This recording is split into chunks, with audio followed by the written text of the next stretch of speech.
अस्सलाम वालेकुम। Welcome back बच्चों। एक और अदद सवाल आपके सामने जो है उसके साथ आ रहे हैं। सितंबर 2019 का एक सीवीपी का सवाल आपके पास है माकियाटो लिमिटेड के नाम से। और 12 मार्क्स का सवाल आपके पास है सीवीपी का। और एग्जामिनर ने इसमें क्वेश्चन में आपसे ब्रेक इवन सेल्स मांगी हुई है और मार्जिन ऑफ सेफ्टी मांगी हुई है। तो आए ज़रा सवाल को स्टार्ट करें। मेरे भाई, let me read this question without the context first. ज़रा देखें एग्जामिनर की एग्जैक्ट रिक्वायरमेंट क्या है। जनाब 7 मार्क्स के लिए वो मुझे बोल रहा है compute the sales revenue at break even and margin of safety in units. सही है भाई, मार्जिन ऑफ सेफ्टी बोल रहा है, ब्रेक इवन बोल रहा है, यूनिट्स के अंदर निकाल दे देंगे। आगे बोल रहा है determine the number of carpets and rugs that must be sold if company wishes to maintain a profit after tax equivalent to 10% of sale. तो इस सवाल के अंदर आपको एग्जामिनर ने एक टारगेट सेल्स का भी कंपोनेंट दिया है, लेकिन ये टारगेट सेल्स इसने आपको दी है रिलेटिव टर्म के अंदर। इसने आपको टारगेट सेल जो है वो एब्सोल्यूट अमाउंट के अंदर नहीं दी है। सर 2 प्रोडक्ट्स के बारे में बात कर रहा है, कारपेट्स एंड रग्स, तो सवाल मल्टी प्रोडक्ट्स का जो है वो लग रहा है। आए जरा इस क्वेश्चन को रीड करें और देखें कहानी के अंदर क्या बातें कर रहे हैं। जनाब बोल रहा है कि MPL is planning to launch a new business of manufacturing carpets and rugs. The extract from the projected statement of profit and loss of the new business are given below. और इसने आपके सामने एक प्रॉफिट एंड लॉस रखी है। अच्छा, पिछले चंद recording में जो आपने सवाल देखे, सेम हरकत अगर आप गौर करें यहाँ पर भी हो रही है। एग्जामिनर ने जो आपको एक्सट्रैक्ट दिया है प्रॉफिट एंड लॉस स्टेटमेंट का, ये प्रॉफिट एंड लॉस स्टेटमेंट वो है जो हम मैनेजमेंट अकाउंटिंग लोग थोड़ा कम यूज़ करते हैं, क्योंकि हम तो कॉस्ट को ब्रेक कर रहे होते हैं वेरिएबल और फिक्स के कंपोनेंट में। इसने आपको जो प्रॉफिट एंड लॉस स्टेटमेंट दी है, इसने आपकी कॉस्ट को ब्रेक किया हुआ है प्रोडक्शन और नॉन प्रोडक्शन कॉस्ट के बीच में। तो पहला काम जो मैंने आपको पहले भी एक लेक्चर के अंदर बताया था, दोबारा ये बात मैं कोट कर रहा हूँ कि काइंडली सबसे पहला काम आप लोग ये करें कि अपनी कॉस्ट को, अपने एग्जाम के सवाल को, डाटा को डी कोड करें और डी कोड करके उसको उस फॉर्मेट के अंदर लेकर आए जिस फॉर्मेट में हमें उसकी तुक जो है वो समझ में आ रही हो। भाई हमें तो इसने प्रोडक्शन और नॉन प्रोडक्शन कॉस्ट की बात बोली भी है, लेकिन इस सवाल के अंदर हमें वेरिएबल और फिक्स के अंदर इसको ब्रेक करना है। बहरहाल आगे बोल रहे हैं जनाब प्रॉफिट बिफोर टैक्स हमारे पास 50 मिलियन का है एक्सपेक्टेड प्रॉफिट, और उसके बाद 35% का टैक्स है, और सब कुछ निकालने के बाद शेयर होल्डर के लिए हमारे पास प्रॉफिट आफ्टर टैक्स बचना चाहिए 32.5 मिलियन का। सर नीचे एक छोटे से पैराग्राफ में उसने एक बात और भी बोली है, बड़ा ब्रीफ किस्म का सवाल है। अक्सर औकात सवाल के अंदर इन्फॉर्मेशन थोड़ी लिमिटेड भी हो तो बच्चे कभी कभार पेपर के अंदर बिहेवियरल एस्पेक्ट्स अगर मैं बात करूं तो पैनिक करना स्टार्ट कर देते हैं कि यार सवाल को कहाँ से पिक करना है। हालांकि जितनी इन्फॉर्मेशन है हमें उसी के अंदर खेलना है और ऑब्वियसली उसी इन्फॉर्मेशन के अंदर सवाल जो है वो डूएबल है। सर आगे बोल रहा है selling price of carpets and rugs would be 24 and 4,000 per unit respectively. 24,000 का कारपेट बेचते हैं, 4,000 का रग बेचते हैं per unit, with a contribution margin of 25 and 20% respectively. अच्छा, 24,000 का जो कारपेट बेच रहे हैं उस पर 25% मेरी जेब के अंदर आ रहे हैं, और 4,000 का जो रग बेच रहे हैं उसके अंदर हमारी जेब में 20% आ रहा है। आगे बोल रहा है जनाब कारपेट्स एंड रग्स, काम का पॉइंट है, carpets and rugs would be sold in the ratio of 1:4। Sir अरबों रुपए का पॉइंट है ये, क्योंकि ये पॉइंट हमें ये क्लियर कर रहा है कि इस सवाल में जो 2 प्रोडक्ट हम बेच रहे हैं ये रिलेटेड प्रोडक्ट्स के अंदर आते हैं। रिलेटेड प्रोडक्ट से मुराद कि हमें एक अंदाज़ा है कि हर कस्टमर हमारे पास जो आएगा, अगर वो हमसे ऑन एन एवरेज एक बंदा एक कारपेट बाय कर रहा है तो वो कारपेट के साथ अपने घर के लिए 4 रग्स भी बाय करेगा। तो कस्टमर दुकान में घुस के शॉपिंग एक आइटम की नहीं कर रहा, जाहिर सी बात है आप बेकरी में जा रहे हैं, दुकान में जा रहे हैं, एक आइटम लेकर तो बाहर नहीं आ रहे। तो हमारे भी भाई शोरूम में बंदा आएगा, एक कारपेट बाय करेगा तो घर के लिए 4 रग्स भी साथ में बाय करेगा।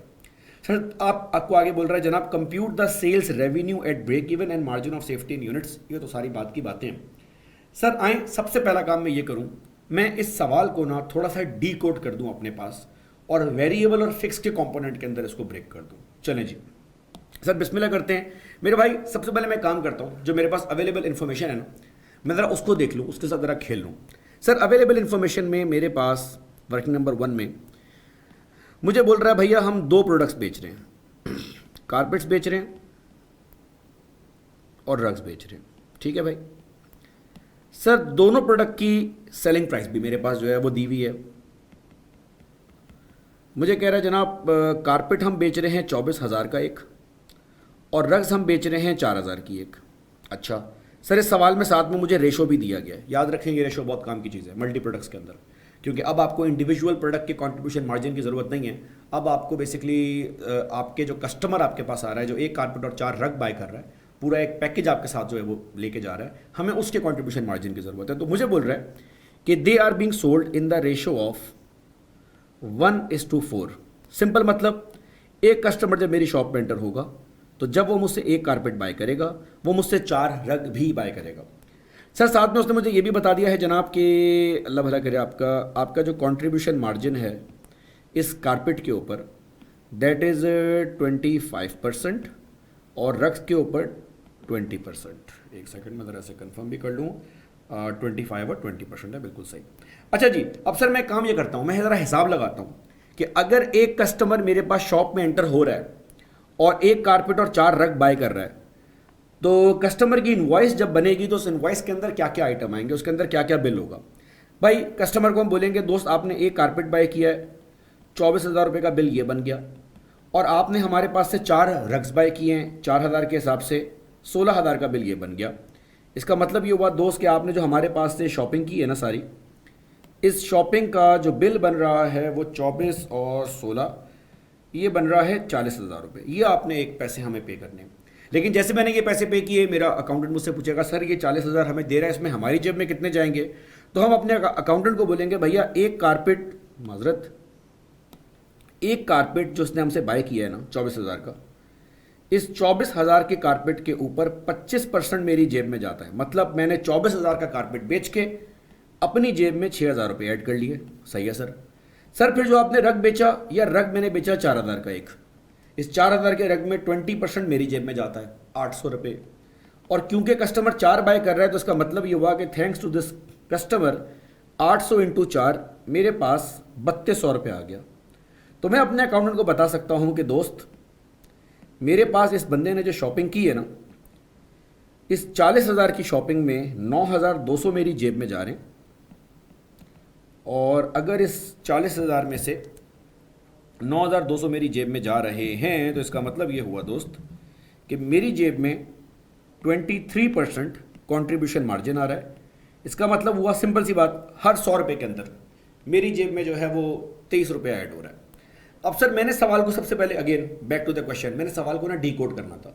मैं चाह रहा हूँ कि सवाल को वेरिएबल और फिक्स कॉस्ट के अंदर ब्रेक करूँ, और इसको ब्रेक करने के लिए मैंने अवेलेबल इन्फॉर्मेशन को यूज़ करते हुए और रेशो को यूज़ करते वक्त ये चेक कर लिया कि हर एक कस्टमर जो एक कारपेट 4 रग बाय करेगा 40,000 देगा, उस 40,000 में से 9,200 मेरी जेब में जाएंगे जो 23% मार्जिन बनता है। अगर मेरे पास कॉन्ट्रीब्यूशन मार्जिन आ गया है तो इस प्रॉफिट एंड लॉस को अब हैंडल करना मेरे लिए आसान हो गया। सर यूजिंग दिस इंफॉर्मेशन मैं काम ये करता हूँ कि मुझे अब ये पता है सवाल के अंदर मेरे भाई, late me call this working number 2, कि ये प्रॉफिट और लॉस मैं दोबारा बना रहा हूं। सर क्यों बना रहे हैं बेटा, अगेन वही बात बार बार बोलूंगा, आपने पहले सबसे पहले सवाल की इंफॉर्मेशन को डीकोड करना है अगर वो आपके मतलब की नहीं है सीवीपी के अंदर, उसके बाद पूरा सवाल आपके सामने स्मूथ हो जाएगा। सर मेरे पास इसने जो है वो सेल दी हुई है, तो I am S profit and loss को इस फॉर्म में कन्वर्ट करूं जहां पर वो वेरिएबल और फिक्स के कंपोनेंट में ब्रेक हो। सर इस सवाल के अंदर इसने मुझे बोला हुआ था जनाब कि हमारी जो सेल्स हो रही है, let me just confirm this from the question once, वो हो रही है जनाब 500 मिलियन की। सही है भाई, ये 500 मिलियन की मेरे पास सेल्स हो गई है। अच्छा, इस 500 मिलियन की सेल में मेरे पास कारपेट भी होगा, इस 500 मिलियन की सेल में मेरे पास रग्स भी होंगे, सब कुछ मिला के मैंने बेचा।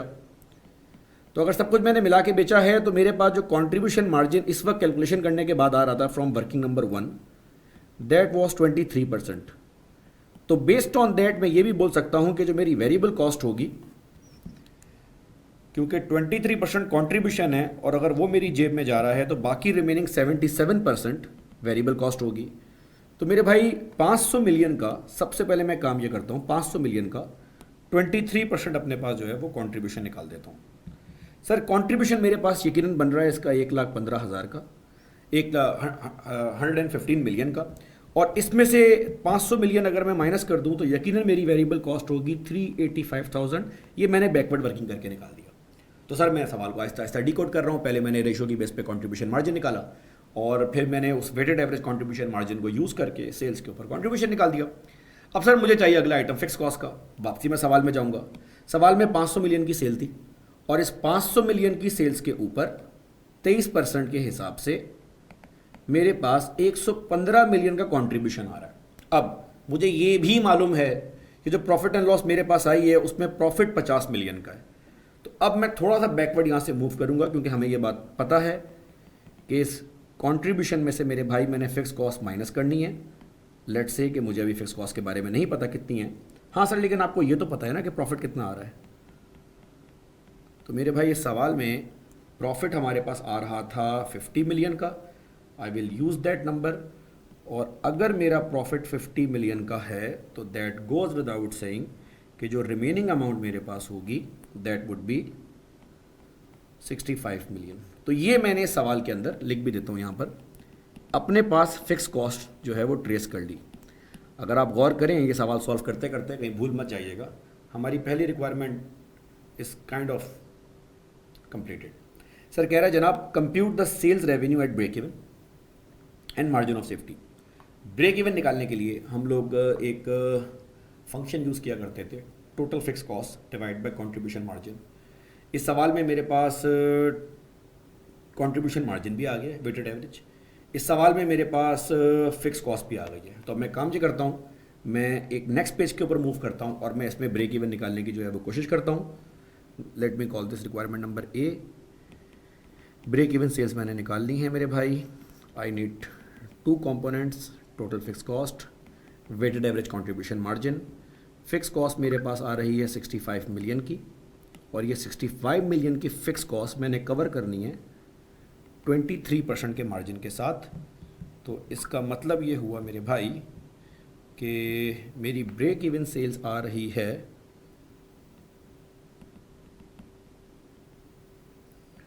282,608 मिलियन। जी जनाब। सर ये मेरे पास ब्रेक इवन सेल्स आ गई है रुपीज़ में। अच्छा, आप में से बहुत सारे लोग इस वक्त शायद ये सोच रहे होंगे सर ब्रेक इवन सेल सही है, यूनिट में तो आ गई, रुपीज़ में तो आ गई है, ज़रा break even sale number of customer पे भी निकाल दें। कोई इशू नहीं है दोस्त, कोई इशू नहीं है सर। यही ब्रेक इवन सेल्स मैं आपके सामने यूनिट्स पे भी निकाल देता हूँ। Sir break even sale unit में निकालने के लिए total fix cost divided by हमारे पास आ रहा था कंट्रीब्यूशन पर कस्टमर। अच्छा जी सर, कंट्रीब्यूशन पर कस्टमर क्यों? क्योंकि याद रखें रिलेटेड प्रोडक्ट्स के अंदर कस्टमर आपसे एक प्रोडक्ट बाय नहीं कर रहा, कस्टमर आपसे पैकेज बाय कर रहा है। हमारा कस्टमर हमारे पास आता है तो हमारा कस्टमर एक कारपेट बाय करता है, 4 रग बाय करता है। अभी हमने कैलकुलेशन ऊपर की।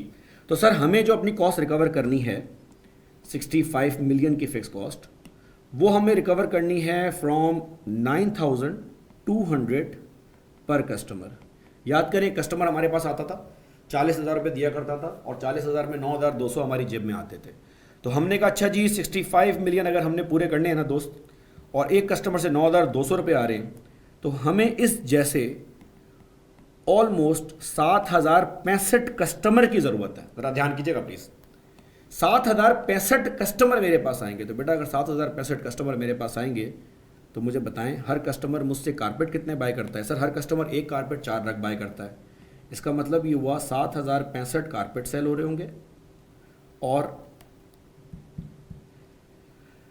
28,000 ऑलमोस्ट 261 रग्स मेरे पास जो है वो सेल हो रहे होंगे। तो सर ये मेरे सवाल की जो पहली रिक्वायरमेंट है उसका आधा हिस्सा हो गया है। सवाल में एग्जामिनर ने मुझे बोला भैया compute the sale revenue at break even and the margin of safety in units. तो हमने ब्रेक इवन भी निकाल दिया, मैंने अत्यतन आपको दूसरा वाला ब्रेक इवन भी जो है वो दिखा दिया, और सर मार्जिन ऑफ सेफ्टी भी जो है वो हमारे पास आ गया। तो आए ज़रा इसको आगे बढ़ाएं और अब मार्जिन ऑफ सेफ्टी से यूनिट्स में हमें निकालनी है, उसके लिए मूव करें। अच्छा जी दोस्त, मार्जिन ऑफ सेफ्टी के बारे में बात कर रहा है, कह रहा है मार्जिन ऑफ सेफ्टी निकालो और यूनिट्स में निकालो। अच्छा निकाल देते हैं भाई। मार्जिन ऑफ सेफ्टी का मसला ये है दोस्त, मार्जिन ऑफ सेफ्टी यूनिट्स में निकालने का मसला ये कि हमें सबसे पहले मालूम होना चाहिए कि हमारी एक्सपेक्टेड सेल यूनिट्स में जो है वो कितनी थी। तो अगेन मैं सेम वर्किंग यूज़ करूँगा। मेरी टोटल सेल्स जो कि 500 मिलियन की आ रही थी, ये आ कैसे रही थी? सर एक कस्टमर शॉप में आता है, अगेन एक कारपेट 4 रग बाय करता है और हमें तकरीबन 40,000 रुपये पे कर देता है। तो अगर वो हमें 40,000 रुपये पे कर रहा है, इसका मतलब है हमें ऐसे 12,500 कस्टमर्स की ज़रूरत है। ठीक है जी। अच्छा जी सर, अगर 12,500 कस्टमर की ज़रूरत है, सेल्स मेरे पास आ गई है, तो मार्जिन ऑफ सेफ्टी मेरे पास जो होता है भैया it's a difference between expected sales and break even sales. तो सर मेरे पास ब्रेक इवन जो मैंने अभी पीछे वाले सवाल के अंदर बाहर निकाला था, अब आपको समझ आएगा वो किस काम का था। सर हमें ब्रेक इवन करने के लिए ना 7,065 कस्टमर की ज़रूरत है। तो 7,000 कस्टमर पे हमारा ब्रेक इवन होगा और 12,000 कस्टमर के ऊपर, सॉरी 12,000 कस्टमर के ऊपर हमारी एक्सपेक्टेड सेल है। तो एक्सपेक्टेड सेल्स -7065, ठीक है जी। और as a percentage of expected sale तो मेरे पास इसकी जो है वो वैल्यू आ जाएगी। आप इसको अपने कैलकुलेटर में सॉल्व करें, मैं इसको यहाँ पे तब तक वैल्यू जो है वो नोट कर देता हूँ। अगर आपने ये सवाल पहले देखा हुआ है तो आपके बहुत सारे कॉन्सेप्ट्स इसके अंदर इसी कैलकुलेशन और इस रिकॉर्डिंग के बहाने क्लियर हो जाएंगे। अच्छा जी सर, मेरे पास मार्जिन ऑफ सेफ्टी आ रहा है 43.48%। एक मेरे पास आंसर ये आ गया। और अगर मार्जिन ऑफ सेफ्टी यूनिट्स की ज़रूरत है मेरे पास भाई, तो मार्जिन ऑफ सेफ्टी यूनिट्स में आ रहा है 5,435 कस्टमर्स। ज़रा ध्यान कीजिएगा प्लीज़, ये 5,435 कस्टमर हैं।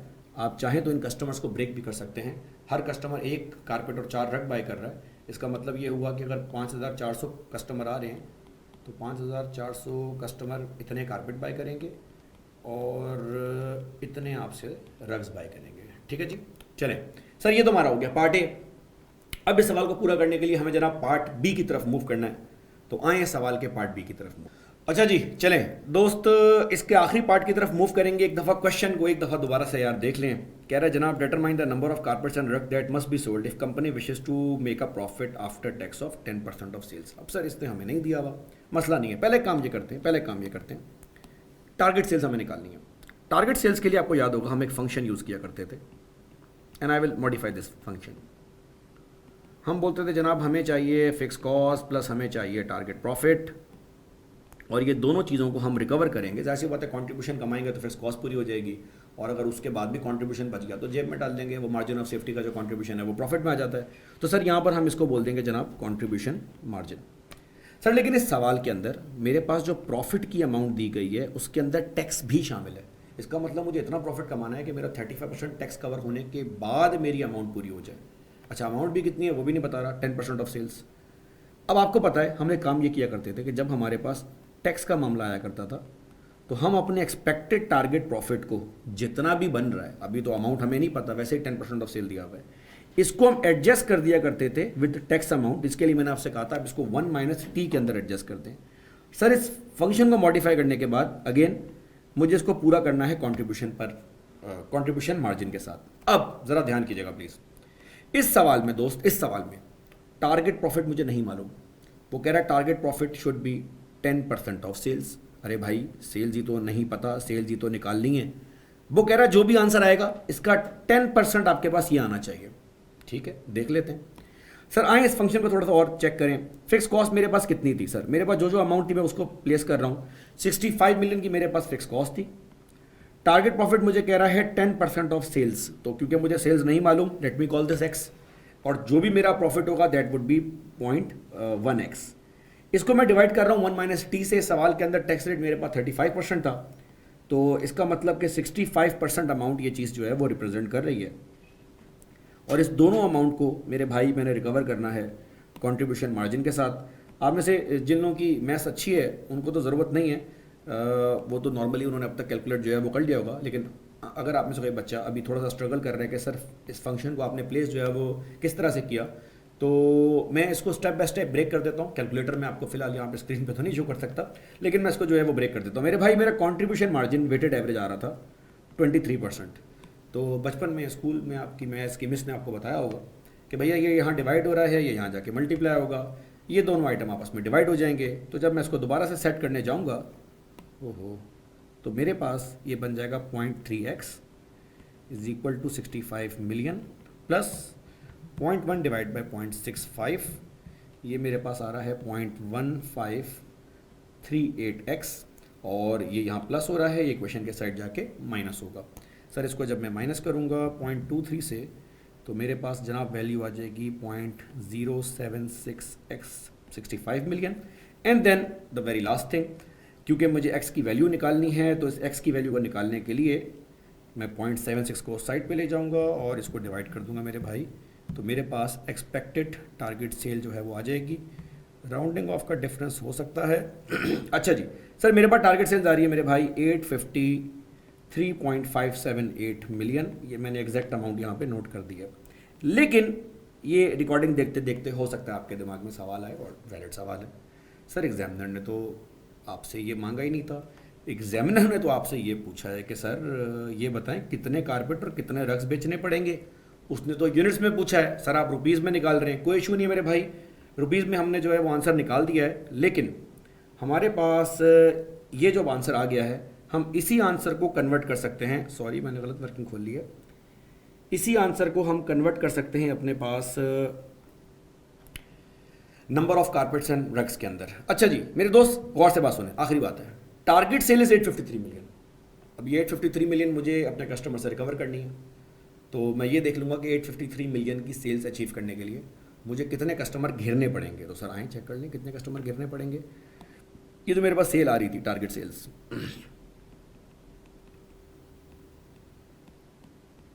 This was around 853.578 million. अच्छा याद करें पहली वर्किंग, एक कस्टमर दुकान में आके क्या क्या कर रहा है, एक कारपेट 4 रग, 40,000 रुपये हमारी जेब में, हमारे हाथ में लेके जा रहे हैं। सर 40,000 पर कस्टमर का मतलब ये हुआ कि ये जो पूरी अमाउंट मेरे पास आ रही है,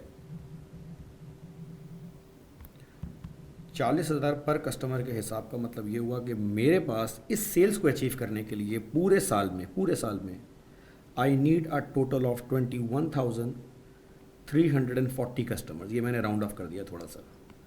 अच्छा सर, अगर मुझे 21,340 कस्टमर की ज़रूरत है तो कारपेट और रग्स की इन्फॉर्मेशन मेरे पास यहाँ से जो है वो आ सकती है।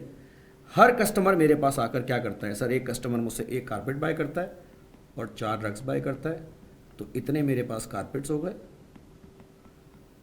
और इतने मेरे पास 85,358 कर देता हूँ इसको, रग्स हो गए। तो मेरे भाई ये आपके सवाल का जवाब है। पार्ट बी भी आपके पास जो है वो पूरा हो गया हुआ है, और ये आपके छोटे से 12 marks. Thank you so very much.